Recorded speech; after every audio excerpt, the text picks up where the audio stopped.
নারীদের জন্য নিরাপদ এবং আদিবাসীদের জন্য নিরাপদভাবে গড়ে তুলতে হবে। বাংলাদেশ এমন একটি দেশ হয়ে গেছে যেখানে নারীদের জন্য বিচার নেই। চোরের জেলের সাজা একজন দর্শকের চাইতেও মনে বেশি হয়। আদিবাসীদের উপর হামলা করে আমাদেরকে আরো ঐক্যবদ্ধ করে দিয়েছেন, সেটা আমি আজকে দেখতে পাচ্ছি।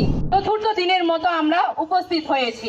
প্রথম দিন যেদিন উপস্থিত হয়েছিলাম সেদিন আমরা শুধুমাত্র ধর্ষকের বিচার চাওয়ার জন্য উপস্থিত হয়েছিলাম, কিন্তু আজকে আমরা উপস্থিত হয়েছি ধর্ষকের বিচার চাওয়া, তার সাথে আমার আদিবাসী ভাই বোনদের উপর যে আক্রমণ চলেছে বা চলছে এখন পর্যন্ত তার বিচার চাইতে। যেদিন আমি প্রথম দিন উপস্থিত হয়েছি সেদিন আমরা হয়তো সংখ্যায় কম ছিলাম, কিন্তু আপনারা যে আমাদের উপর আদিবাসীদের উপর হামলা করে আমাদেরকে আরো ঐক্যবদ্ধ করে দিয়েছেন, সেটা আমি আজকে দেখতে পাচ্ছি। আজকে আমরা আরো বেশি ঐক্যবদ্ধ হয়ে উপস্থিত হয়েছি। আমরা আরো ঐক্যবদ্ধ হয়ে আমাদের এই প্রতিবাদগুলো গড়ে তুলব।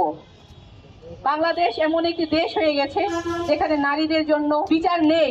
আমরা প্রত্যেকবার ধর্ষকের বিচার চাওয়ার জন্য এখানে উপস্থিত হই, কিন্তু তারপরে কি দেখতে পাই? বাংলাদেশ এমন একটি দেশ যেখানে একজন চোরকে ধরে নিয়ে গেলে চোরের জেলের সাজা একজন ধর্ষকের চাইতেও মনে বেশি হয়, কিন্তু একজন ধর্ষকের জেলের সাজা হয় না।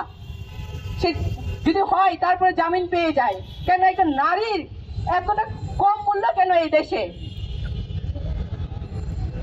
আপনারা যে পাহাড়ে এখন পর্যন্ত বিগত কয়েকদিনে সেই 11 মে ছিংমা খিয়াং থেকে শুরু করে গত মাসেও যে ধর্ষণ হয়েছে এবং আজকের খাগড়াছড়িতে যে 12 বছরের কিশোরীকে ধর্ষণ করা হয়েছে, তার জন্য এসেছি আমরা।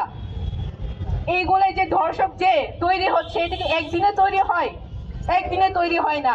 তার আশেপাশে অনেক মানুষ আছে যারা এগুলো উৎসাহ দিতে ধর্ষক তৈরি করে, তারপরে আমাদের আদিবাসী নারীদের উপরে তারা উৎসে পড়ে। শুধুমাত্র পাহাড়ি এলাকা নেই, সমতলে আমাদের আদিবাসী নারীরাও এখন নিরাপদ না। রাস্তাঘাট থেকে শুরু করে আমরা নিজেদের বাড়িতে নিরাপদ অনুভব করি না। আপনারা কবে আমাদেরকে সে নিরাপত্তা দান করবেন?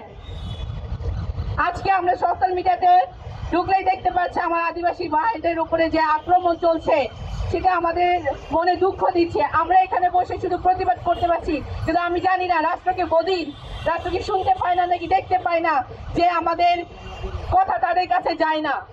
আমাদের চাওয়া সবসময় খুবই সাধারণ।